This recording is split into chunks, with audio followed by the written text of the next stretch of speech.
fire station that a lot of people ask what it's a set from. Except it's not a set. It's the actual fire department for Universal City. It's named Fire Station 51 after the fictional fire station from the TV show Emergency. And have you watched Chicago Fire? Yeah, they're also Fire Station 51.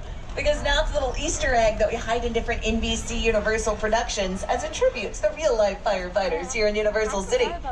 Big round of applause to the true heroes out here. Thank you, guys. Over on the left, you're seeing all of this construction. This is for the new Fast and the Furious Hollywood Trips roller coaster that's opening next year. Can't wait, it looks like it's gonna be awesome. But we've actually been doing some construction, upgrading and expanding the movie studio too.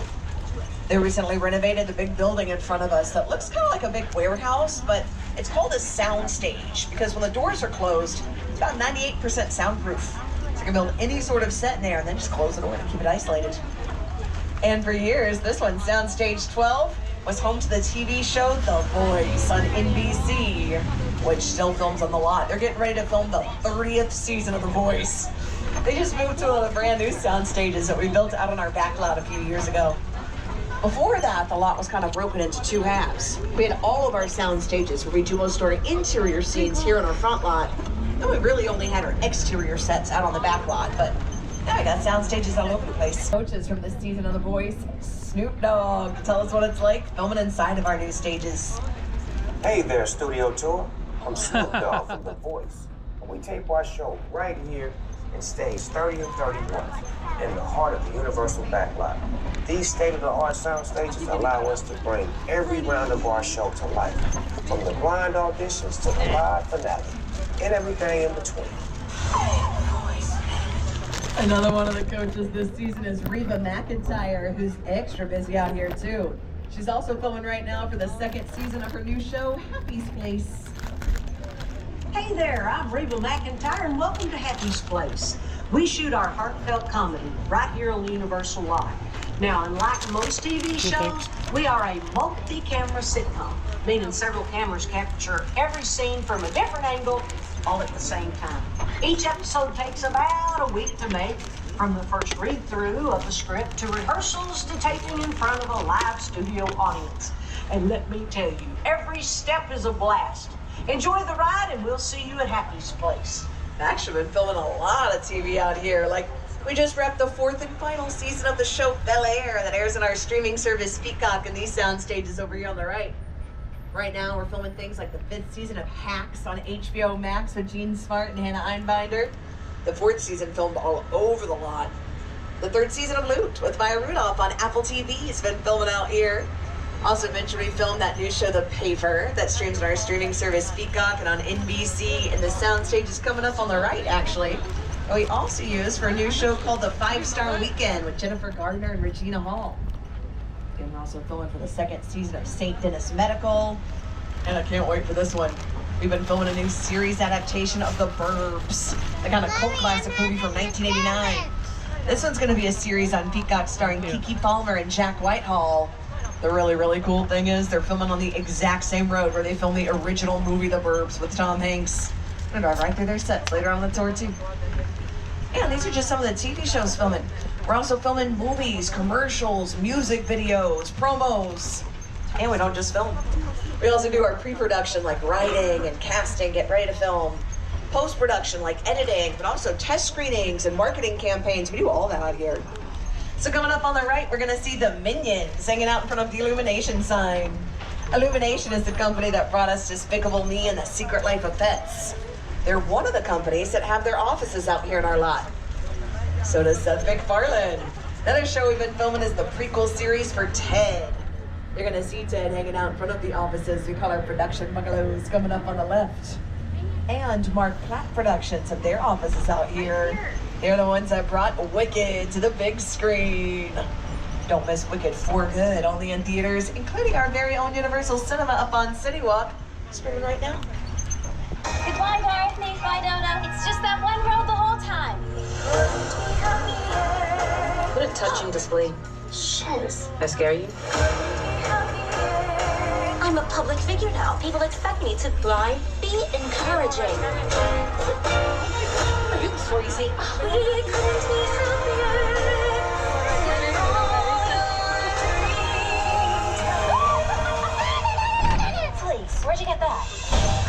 energy. Now, these production bungalows have been offices for some of the top writers, directors, and producers in all of film history, including the master of suspense, Sir Alfred Hitchcock. When he worked out here, he had these Toodle dogs that he loved. He would bring them to work with him all the time. On your screens, you're seeing some of his cameos. He was famous for making appearances in his own films. He actually loved his little dog so much, he wanted them to get a cameo too. So in the movie The Birds, he insisted in this scene where he walks out of a pet shop to use his 2 real pet dogs. They could all 3 be immortalized on film together. Cute.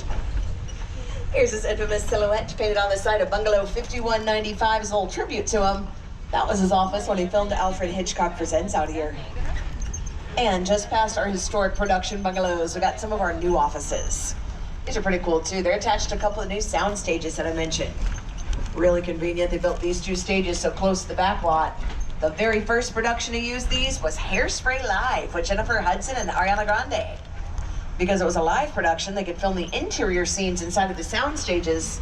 Then during the commercial break, all they had to do was run across the street to the Metropolitan sets. They dressed up to look like Baltimore in the 1960s. They get your cameras ready. We're gonna drive right past these Metro sets. So get ready to do some filming out here.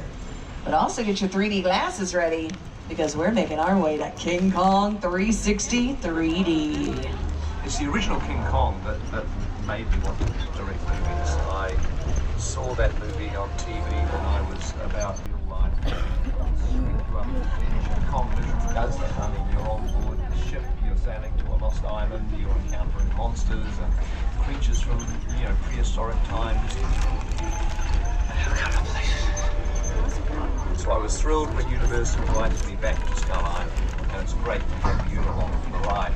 Now, we have created this 3D immersive experience, so you're going to have your glasses ready. Don't put them on yet, but just have them in your hand because we're about to return to Skull Island. All right, y'all, I think this is gonna be a bumpy ride. So be sure to secure any loose items that you might have now. Hold on tightly to all of your belongings. You don't want to drop anything in here. If you drop something in here, there's a possibility we might not be able to get it back out again. So hold on really, really tight. Be sure to remain seated at all times. Their arms and legs inside the vehicle. And make sure the flash settings on our cameras are turned off. But most importantly, prepare yourselves, because we're going back to Skull Island.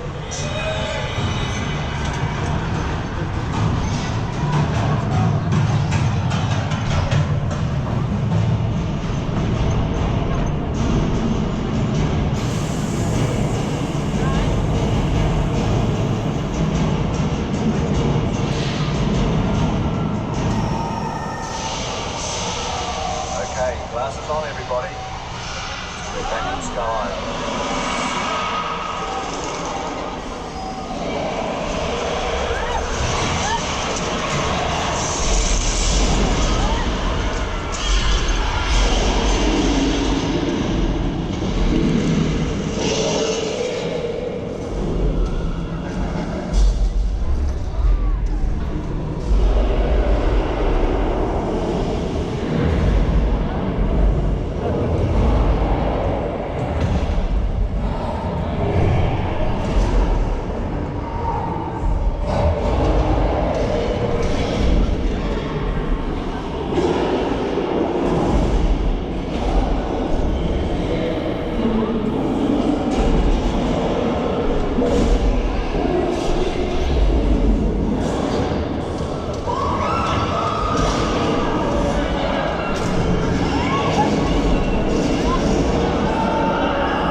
Just survived King Kong 363D. That is the largest and most intense 3D experience on the planet. And you can go dig up your 3D glasses too. You won't need those again during the tour, but do hold on to those. We'll have a place that end to recycle them. And that epic event was brought to us not only by director Peter Jackson, but also by the geniuses at Weta Effects. They were the same ones that did the CGI for the movie King Kong. But while Weta Effects completely digitally created King Kong 360 3D, the movie was a combination of digital and practical effects. So we call anything physically in the scene when they're filming that's not added later in post-production. So this version of the SS Venture and Skull Island were actually mini cover art for Kid Cudi's first comic book, Moon Man. A really good comic book too. An instrumental part of the process of designing these murals was getting to go to the Universal archive. Going there, I got to see in person props from the movies, photos from behind the scenes, visual illustrations from those movie posters, all this stuff. I had an early affection for movie monsters. I was always fascinated by the magic behind making movies, but I fell in love with zombie movies and monster movies as a young kid. My world that I come from is skateboarding and graffiti and comic books. You always have to pay homage to where that art form started. And for me, it started getting stuff in the street illegally. You know, tagging billboards and dumpsters. You know, without that, I never would be here using spray paint like this. Last year, we just celebrated the 70th anniversary of the movie The Creature from the Black Lagoon. And The Creature's only one horror icon who got his start here.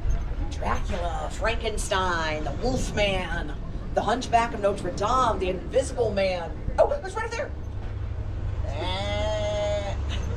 We just celebrated the 90th anniversary of the Invisible Man.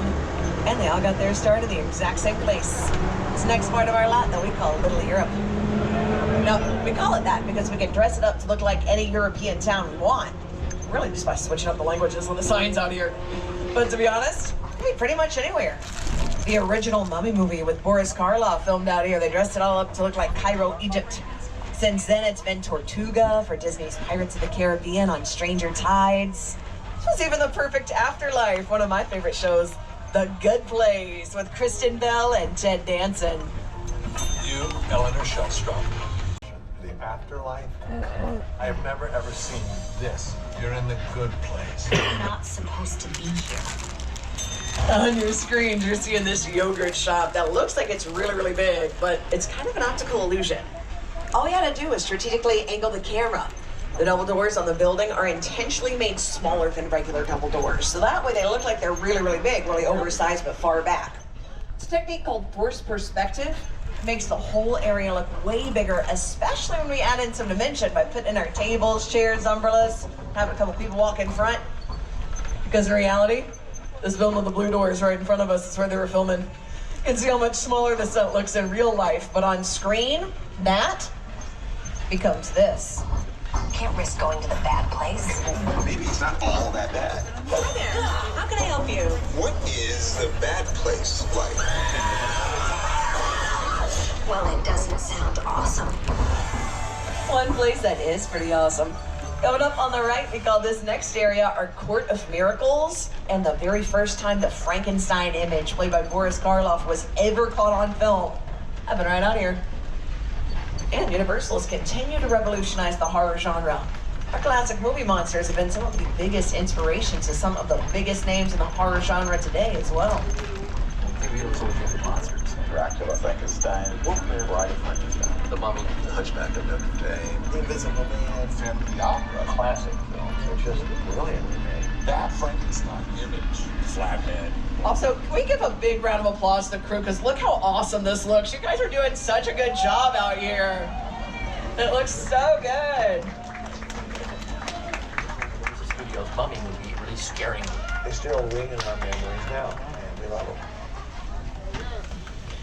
So just a heads up too, we're coming up to about the halfway mark from the end of the tour. So just another reminder for your safety, please remain seated with your arms and legs inside the vehicle, holding on to all of your belongings. If you drop something or just can't wait to use the restroom, you need any assistance, you can always pull that red cord. I'm happy to come help you out. To get your cameras ready, you don't need 3D glasses, but definitely get out your cameras because they're letting us go inside of an actual sound stage. Looks so cool in here too. The scene is supposed to take place inside of a subway station in San Francisco. And each of the props and set dressings that their production design team selected were either bought for the production, custom made for the production, which we can do right here on the lot, or they were rented from Universal's costume and prop department. Now we have the biggest costume and prop department in all of Hollywood. Literally millions of items, anything that a production can need. And we don't just rent Universal Productions. Okay, everybody just hold on real tight. Remain calm, remain seated. That was a tiny tremor, and that was all that's...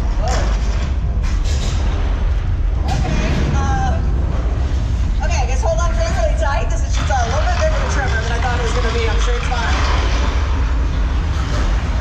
Oh! Oh! No! Go back to the left! Oh, man, the roof! The roof! The roof is on fire! No, for real, the back roof just caught fire. Okay, you know what? Everybody just hold on. Oh, man.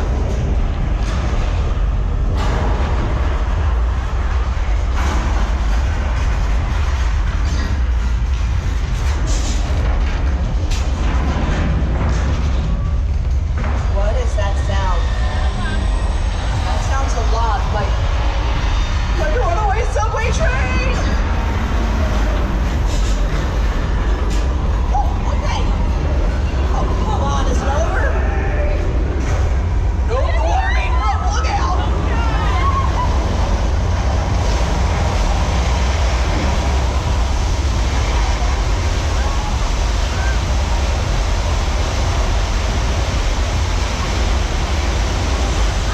Woo! Oh, man. Okay. That was a lot. Gonna be all right. Gonna be okay. Give yourselves a round of applause. You just survived earthquake, the big one. I created that earthquake attraction based off the movie Earthquake. Came out in November of 1974 and was supposed to be followed in December the same year by another terrifying Universal production that had a lot of problems on set, tons of delays. The whole movie got pushed all the way from a Christmas release of 1974 all the way to summer of 1975. But there's a blessing in disguise for us because this particular movie was way scarier in the summertime than it would have been at Christmas. It gave our very first summer blockbuster, Steven Spielberg's Jaws. Now we're gonna take a little trip to Amity Island, but full disclosure, the beach has been closed because there was a shark sighting, but our crew's been dispatched, so we're just gonna do a quick sweep. They're gonna let us know as soon as it's, oh! Check it out, the crew already caught the shark. He's hanging up on the right, that was fast. Good job. Oh, Sam. They've probably already gone in, but if the crew does pop up, let's all give them a big wave hello. Did you guys see anybody? Oh, there! Whoa, whoa, whoa. That's not the crew, that's a fin. That's a really big fin. The crew isn't still out there though, right? Oh, hey, buddy! You're gonna wanna get back in the boat. Like, right now, to get out of the water. Man, I'm telling you, there's another shark. You're gonna wanna get back in your boat. Like, right. Whoa. Oh, I knew they could do red. Yeah, he's fine. He's okay. Don't worry about that. Just don't look over there. We're gonna keep going. We're just gonna go. Okay. All right. I guess now we're gonna hide behind some giant, highly flammable barrels of gasoline. Somebody inexplicably lined up on our pier. Did the shark just take part of the pier? Okay. Wait. I'm looking out here. I'm not seeing a shark. Oh, it feels nice. Don't see a shark anywhere. Oh, you know what? I bet all that fire just scared him right off. Oh! Okay, maybe not. Oops.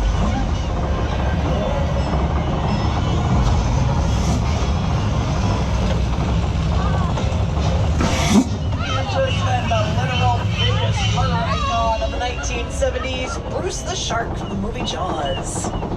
When they were filming Jaws, Steven Spielberg started to call the shark Bruce because Bruce was the name of his lawyer.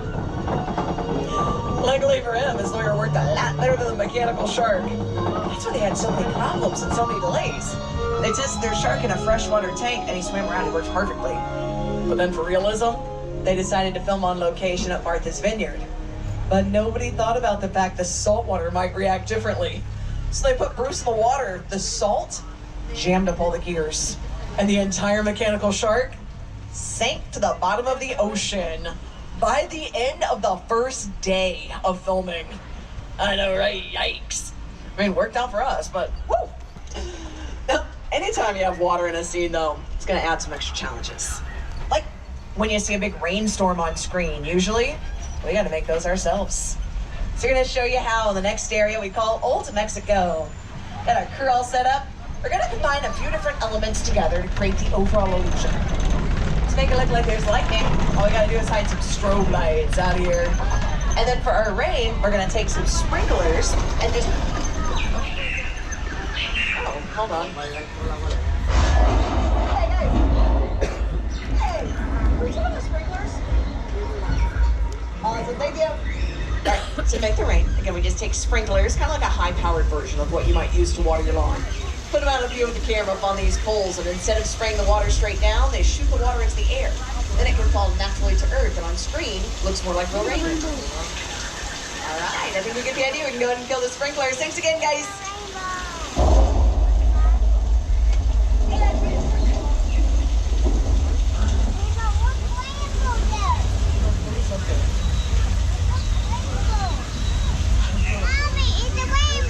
It is.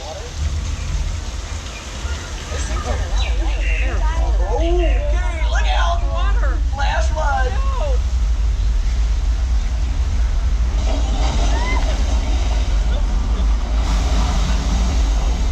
Now all the water is gonna go under the bridge where it's pumped to the top of the hill to be released and recycled over and over again for the tours.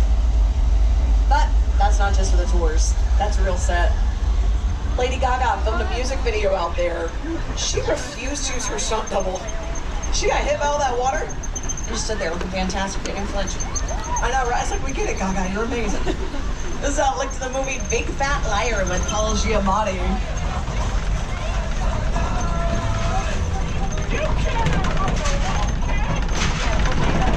By the way, Big Fat Liar is such a fun movie to watch after you take the tour because it filmed all over the lot. You recognize just about every single set in this movie. Including this next area, our Western sets.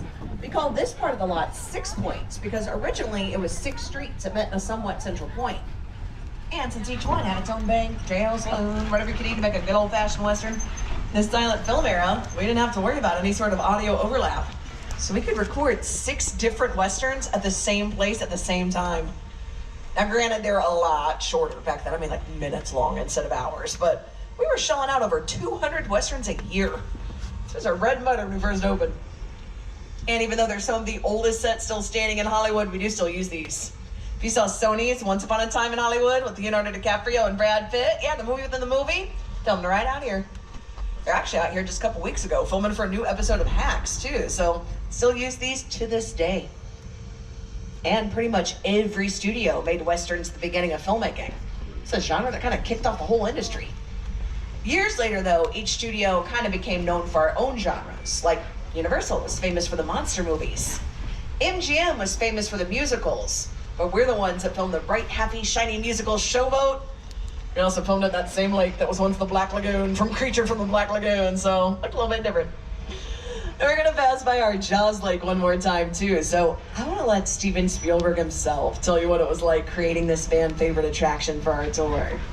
The Jaws ride was almost the inevitable result of the size of the box office when Jaws first opened in June of 1975. And that was really the first time I ever got involved in the creation of a ride. It was a great honor to be invited into a creative circle of tremendous designers at Universal that were trying to figure out how to replicate what the movie had done to audiences in a real way by building a physical shark that would come out of the water and terrify tourists as they were sitting in the tram. And the most amazing thing about the Jaws ride is it is exactly as it was from the time it was first placed on the Universal lot. There have been tweaks, of course, over the years, but it is essentially what the designers and myself all envisioned and created. We really do use all of our lot for filming too, even our Jaws Lake. We filmed Jaws on location at Martha's Vineyard, and we made the attraction just the tour, but look close to the dock. It says Cabot Cove on the side, because at one point, the entire area was the set of Cabot Cove for the TV show Murder, She Wrote with Angela Lansbury. The happiest show ever about murder. Going up on the right, we're gonna see our chicken ranch that was once Miss Mona's Chicken Ranch in the movie Best Little Routes in Texas. This is where Dolly Parton famously sang, "I Will Always Love You." And in Hollywood, we kind of have an unwritten rule. We only build what the camera's gonna see. So when we're inside the chicken ranch, filming looking out the back window, here on your screens from Ted, basically just with the colors flipped. Let the festivities begin. How many we got? Well, let's see. We got 20 cartons. Fantastic. Do you think we're getting too old for this? Oh, come on, Johnny, we're doing a public service here. If a kid leaves the house in a less than stellar Halloween costume, he's got to get the bad news before he makes a fool of himself all over town. We're Samaritans. We've used this area a lot, but it was probably most famously used as Wisteria Lane, home to ABC's Desperate Housewives. Check out this scene. We add a little dirt path to the end of the sidewalk on the right. It's where Susan's running, right where the tram is driving now.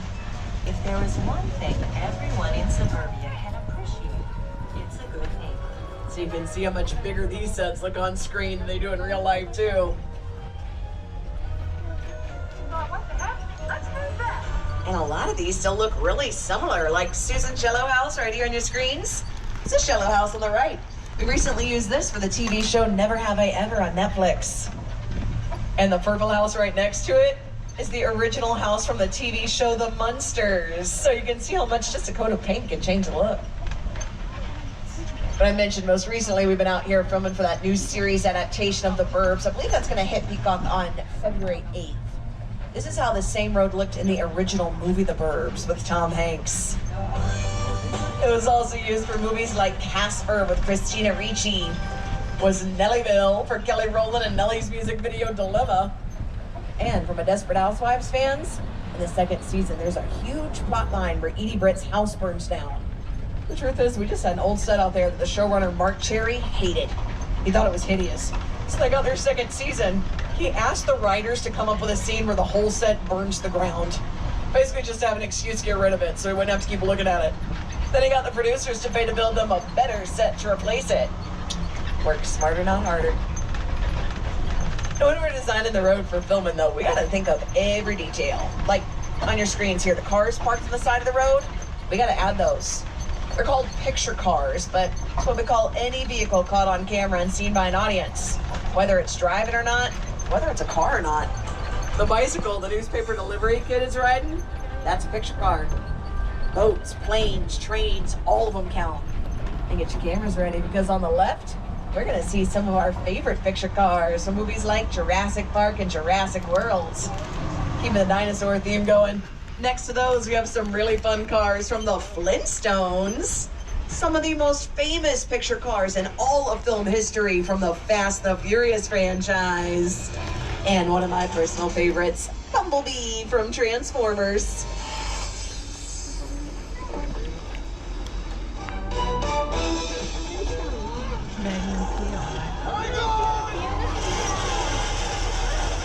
And keep your cameras out, because we're going from these iconic picture cars to one of the most iconic sets still standing in Hollywood.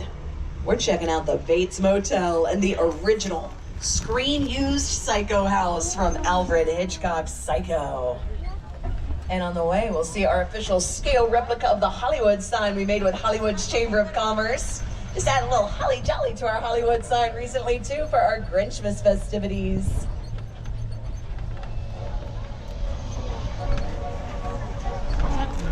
But coming up on the left, this is the actual screen-used house from Psycho. No.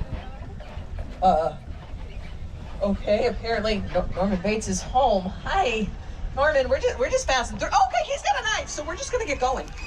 Norman, if you want to go back inside, just enjoy the rest of your day. I don't like the way you're looking at the tram. Norman, where are you going, buddy? Norman, don't do it. You guys look at. Oh, that was almost a complete disaster. That was almost as big a disaster as this epic disaster site from Paramount Pictures' War of the Worlds. Not surprising this set's so incredible. It was dreamt up by Steven Spielberg, one of the greatest directors of all time, who got one of the greatest production designers of all time, Rick Carter, to execute his vision. The airplane crash site is a perfect example of a set that is all designed around engaging experience. You said, yeah, sit down and talk about war. What if the 747 goes down right in a big neighborhood? Because it's just something you don't see. This incredible set from War of the Worlds is a perfect example of production design made to look like an extraterrestrial alien invasion.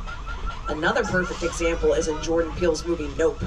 The movie's not just visually stunning, the sound design is incredible. Let's put your cameras on video mode, so we're about to check out both. Movie magic only happens when a team of collaborators, often in the hundreds, work together to take an impossible notion and bring it to life. This is Jupiter's Claim, a nostalgic, small-time Southern California amusement park owned by former child star Ricky Juke Park.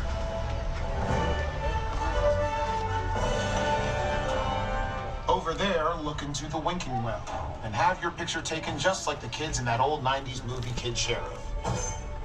That's what this whole place is loosely based on. Remember that one? No? What? A little further down, you can see the brand new Star Lasso experience. Built to showcase an unbelievable new live show.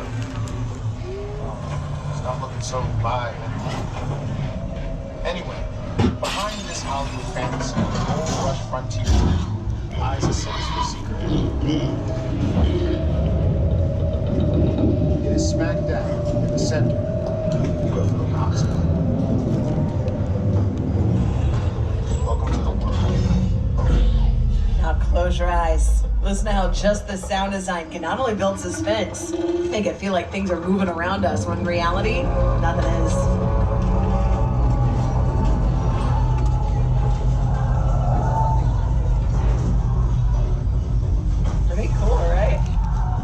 And if you've seen the movie, you know, they filmed on location in the desert in Agua Dulce. They reassembled the whole set exactly like it was from the movie, just for our tours.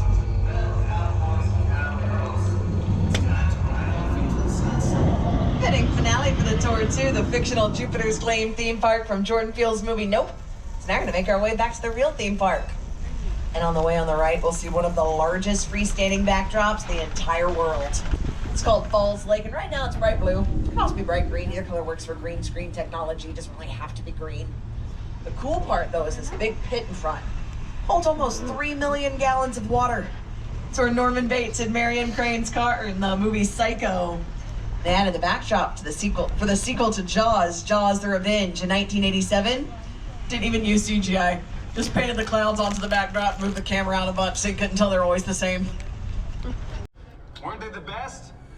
Hey, before we go, I'd like to sing you a little song I made up. I was just 5 years old. It's called Tramtastic. We had a real good time together, but now the ride is done. We saw some crazy cool stuff, and we had a lot of fun. This tram has made its final stop, but don't be sad and blue, 'cause there's still one more thing that I'd like to say to you. Have a tramtastic day.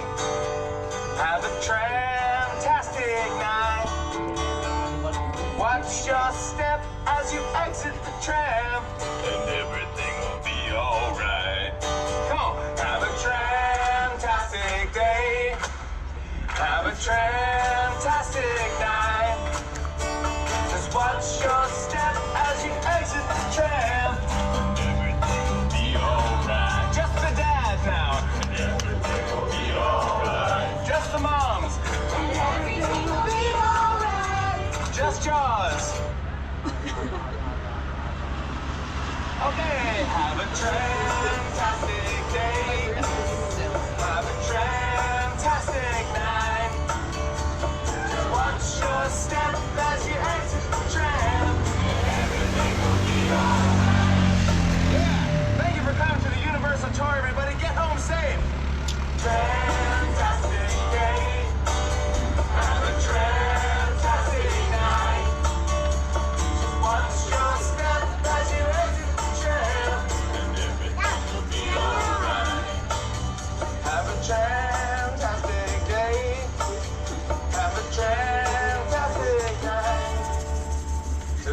Watch your step as you exit the tram.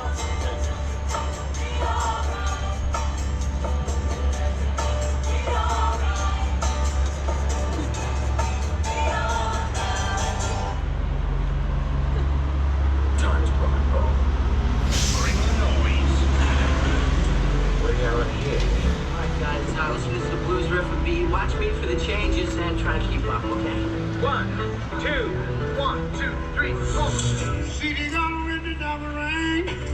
She don't know that she didn't You know you make me wanna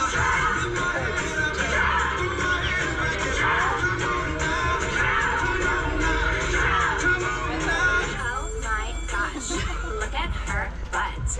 Oh my gosh, look at her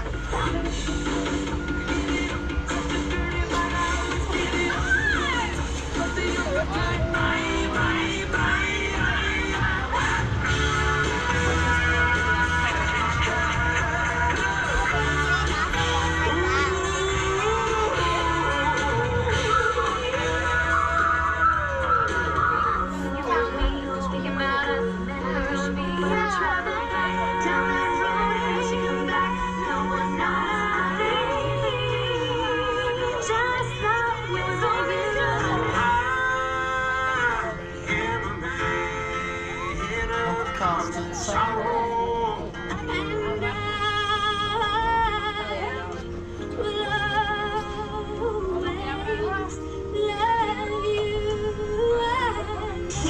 party in a county jail. The prisoner was there that began to wail. The band was jumping and the joint began to swing. Should have heard the knocked out jailbird sing, let's rock. Everybody, let's rock. Everybody on the whole cell block. Who's dancing through the jailhouse? And thank you so much and good night. Be sure to remain seated until our studio tour ambassadors come and open up the gates for you. Watch your arms and legs when they open up the gates too. We want to make sure that we keep you safe.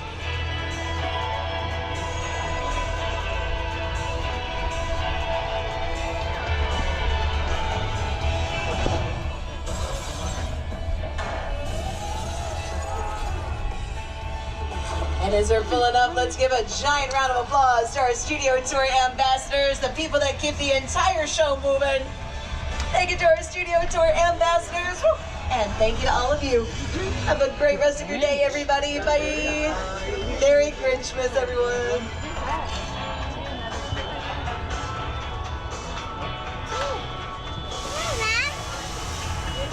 healthy nap. Was it good? Healthy nap. Tell me what the nap. Ladies and gentlemen, please watch your step.